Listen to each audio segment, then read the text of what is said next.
And a happy Sunday to everybody. This is what happens on Morning Scone when the Pels play past midnight and your kid has you up before 6 a.m. But it was so worth it. What a great night last night with LSU just bludgeoning Tennessee again. They go for the sweep on Sunday. And then the Pels got the series opening win, the first win as the Pelicans and the first win in the postseason since 2011. And man, it was a nail-biter to the end. Pels nearly blew a gigantic lead, but they got the win. It was an awful lot of fun. So we'll talk about both of those here over the next few minutes. Let's start with LSU baseball, then we'll get to the Pels. So, look, you've done in this series right now what you absolutely had to do, which was get your first two games because you had Hess and Hilliard moving up. Now you've put yourself in a position to go for the sweep against a team that is the worst pitching team in the SEC and the worst hitting team in the SEC. So we know Devin Fontenot is going to start Game 3. So I'll get to that here with Fontenot starting Game 3 here in just a quick second. But let's go back first and look at Game 2. The storyline has to be Jake Slaughter. I know it's what I talked about yesterday, and some of you are probably sick of me hear me talk about it, but he tripled and homered again last night. So that's 3 homers in 2 games. His last 4 hits are 3 homers and a triple. The bottom line is this is why Jake Slaughter has to be in the lineup. Because, number one, you don't have a better alternative. If your alternative at third is Chris Reed, well, Reed's batting average has dipped 100 points in SEC play, and Jake Slaughter has increased his batting average 150 points since he scuffled at the start. And there aren't dudes on your team that have the potential to hit a ball over the fence to left center. Jake Slaughter does, so that's why he's in the lineup, especially when you're scuffling to score. Now, that hadn't been the problem this weekend. So Jake Slaughter has got to be in the lineup because he's providing a dimension for your offense that nobody else provides. The great thing the last 2 nights was the offense getting off to a hot start for both pitchers, so pitchers were pitching with a lead. I think I saw James Moran tweet it. 5 runs in the first inning for Mikhail Hilliard. In his previous starts in conference play, LSU had scored a total of 6 runs combined in his previous SEC starts. So I'm sure it was nice for Hilliard to be able to pitch with a lead. Hilliard got you through 6, and then Gilbert came in, so that's exactly what you needed because it left every option available for Sunday. There's a lot of individual efforts we could talk about in the game last night, but when you win a game 14-5, they kind of get muddled together a little bit. You know, if you want to go to the very beginning, how different could that game be if you missed it? Bo Jordan led off again, and he was trying to homer like he did the night before on a fastball, but he got an off-speed pitch, and he pounded into the ground at short, and the kid just misplayed it. He made a bad throw at first. Bo Jordan was safe. They reviewed it, and the merry-go-round started at that point. Zach Watson bunted for a base hit. Antoine Duplantis brought him home, both of them home with a single, and LSU was off to the races at that point. So, and 5 runs in the first, another run in the second, then 3 in the fifth. That was the other big spot in the game.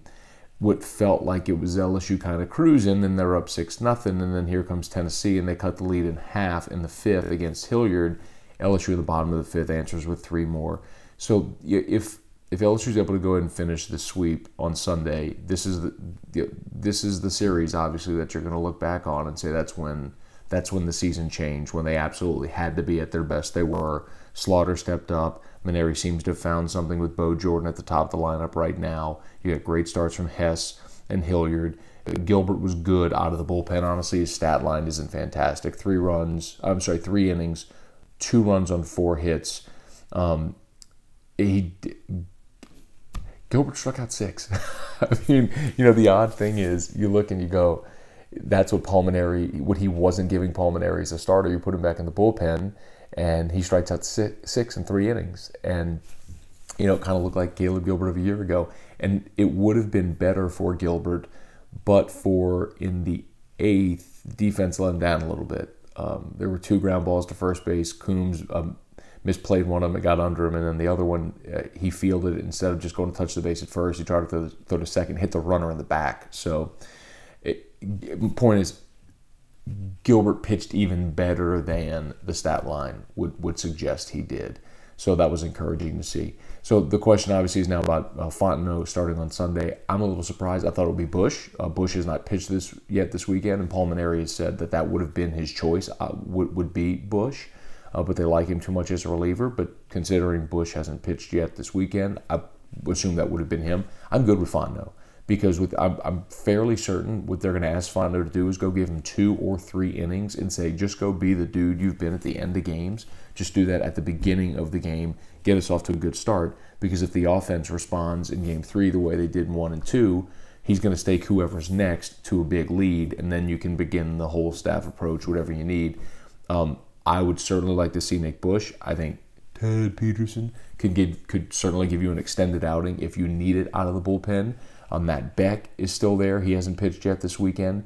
And then Austin Bain hasn't pitched yet this weekend. So literally, because your starters were so good and you had the big leads, you didn't have to burn your good arms to finish games or your better arms to finish games. So Paul Maneri and Alan Dunn have everything in their arsenal, and my guess is they'll start with Fontenot, hope he gives them 2 or 3, and then after Fontenot, they'll come out with my thought would be Peterson, but there's something that says maybe they'd go to Bush at that point. But the bottom line is there's plenty enough pitching there for LSU, good pitching for LSU to work through Sunday. They'll face Will Neely from Tennessee, who is Tennessee's best pitcher, but make no mistake, y'all. I mean, this is not a good Tennessee team. They don't feel it particularly well. They're fielding below a 980 clip, which is kind of where you want your target to be.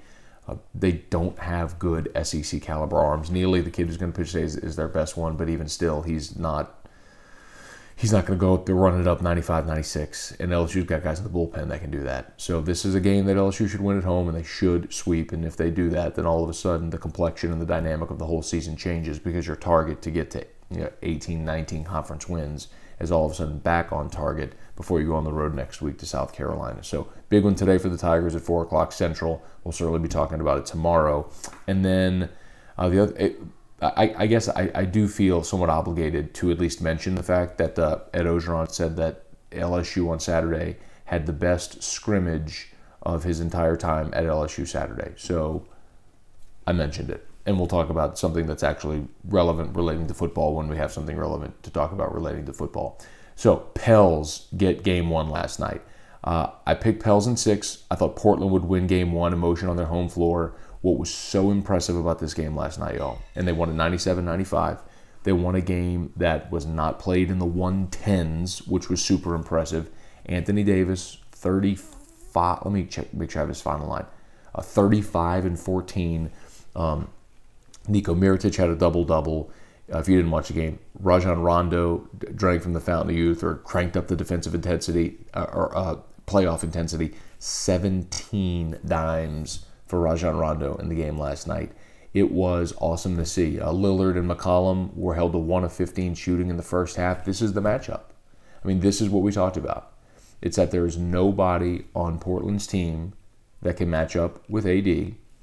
And defensively, when you have Drew Holiday to lock down Lillard or McCollum, he gives you an advantage there. You have a quality option to take away their best option. They have nothing to slow down AD, and it showed last night. Pels it got nervous in the fourth quarter. The Pels got up by 19 late in the third quarter, and it looked like they were going to run away from Portland. But you credit Portland, good team. They went on their run as you expected they would, an 18-4 run. They got it down to single digits, and actually got it down to 1 point with the ball twice in the final minute. And the Pels made plays we'll talk about. But the big play, the big shot that I think is largely going to be missed when talking about this game is one that a 3-ball by Ian Clark when that ended that 18-4 run for Portland. When it looked like they were just about to wrestle the lead away, Ian Clark came down, top of the key, drills a 3, and it quieted the crowd and got the Pels some breathing room again to go make their defensive stops, which they did, which was awesome to see. And then the play of the game came at the very end. 2 things. First of all, is AD hitting 4 free throws down the stretch to ice it. And then Pat Connaughton was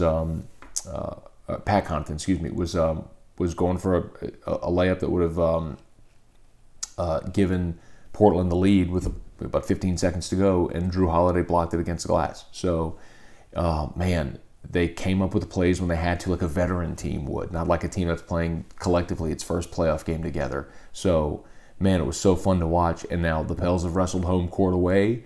They did what they needed to do by going on the road and getting a split in these first 2 games. They get 2 full days off before they have to play again.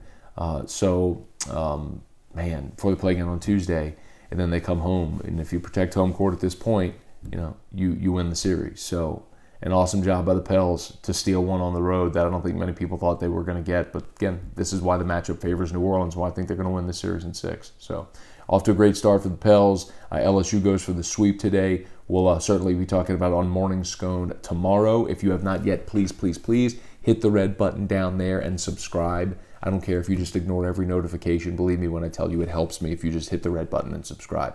Meantime, y'all have a great Sunday, and we will talk to you tomorrow on Morning Scone.